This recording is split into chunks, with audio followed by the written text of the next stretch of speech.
Évangile de Jésus-Christ selon saint Matthieu, chapitre 11, versets 11 à 15.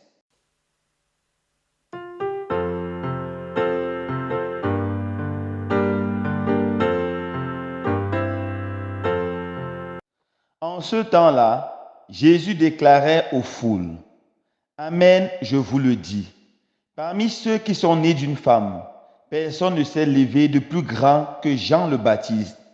Et cependant, le plus petit dans le royaume des cieux est plus grand que lui. Depuis les jours de Jean le Baptiste jusqu'à présent, le royaume des cieux subit la violence et les violents cherchent à s'en emparer. Tous les prophètes ainsi que la loi ont prophétisé jusqu'à Jean.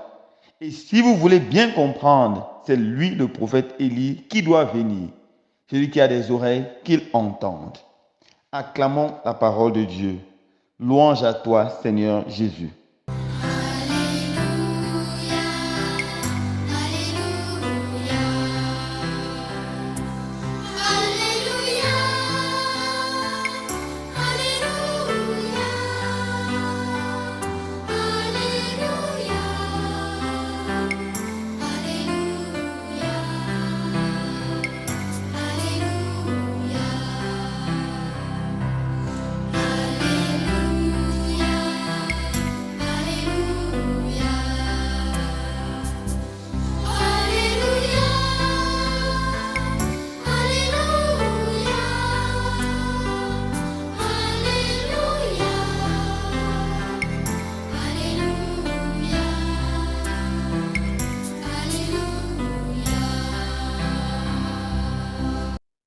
Frères et sœurs bien-aimés, nous continuons notre voyage vers la fête de Noël. Nous continuons ce beau voyage, ce temps de l'Avent qui nous aide à nous préparer à accueillir l'enfant de Bethléem. Et dans l'évangile de ce jour, Jésus nous présente la figure de Jean le Baptiste.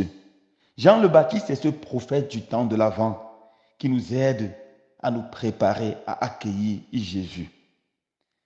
Tout d'abord, Jésus affirme que depuis le temps de Jean le Baptiste, le royaume de Dieu subit violence et seuls les violents cherchent à s'en emparer. Nous voyons là, frères et sœurs bien-aimés, l'effort, la violence pour vaincre ses propres passions afin d'accueillir l'enfant Jésus. Jean le Baptiste est par excellence l'apôtre de l'ascèse. Il vivait dans le désert, dans des conditions vraiment difficiles, dans la prière et dans la pénitence.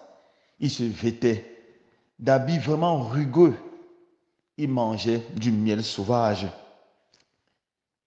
ce qui n'est pas très présent dans le désert. Ça veut dire en fait qu'il pratiquait beaucoup de jeûnes. Jean-Baptiste, c'est la mystique de l'effort. Il faisait beaucoup d'efforts pour se purifier, se sanctifier. Il prêchait également un baptême de feu, un baptême de conversion, une conversion imminente. Il avait des paroles de feu. Voilà Jean-Baptiste. L'effort. Oui, mon frère, ma soeur, nous ne pouvons pas accueillir l'enfant Jésus si nous ne faisons pas un minimum d'efforts pour vaincre le vieil homme en nous. Pour vaincre notre chair qui nous invite toujours à la facilité. Dors plus, repose-toi plus, mange plus, bois plus. Nous devons faire violence pour nous réveiller tôt et prier. Nous voulons faire l'effort pour faire violence, pour lutter contre le péché et le vaincre. Nous devons faire des efforts pour trouver le temps, pour méditer la parole de Dieu, pour trouver le temps pour être avec les membres de nos familles. C'est aussi ça le temps de l'Avent, c'est le temps de se faire violence. Un peu de violence. Mais Jésus nous dit encore que Jean est le plus grand prophète de l'Ancien Testament, mais il est plus petit que tous ceux du Nouveau Testament. Comment comprendre cela? Oui, mes frères et sœurs bien-aimés, avec Jean, nous avons la mystique de l'effort. Et dans le Nouveau Testament, nous entrons dans l'ère de la grâce. Avec Jésus, nous avons la mystique de la grâce.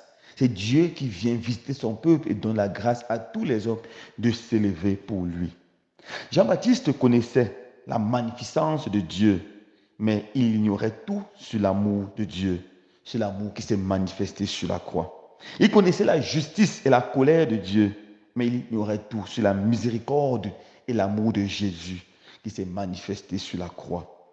Voilà pourquoi le chrétien est plus grand que Jean-Baptiste. Il connaît les principes fondamentaux. Il connaît tout ce qui est dans le cœur de Dieu, l'amour, la miséricorde, le pardon. Voilà pourquoi il est plus grand que Jean le Baptiste. En allant, en continuant notre marche vers la fête de Noël, nous allons demander au Seigneur de donner la grâce de pouvoir être comme Jean-Baptiste, les personnes qui vont se faire violentes, pour s'élever, mais aussi et surtout des personnes qui vont faire l'expérience de l'amour, de la miséricorde et de la bonté de Dieu et qui vont l'enseigner. Loué soit Jésus-Christ.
Bebe sele useke, son suo come suo. Digo yo,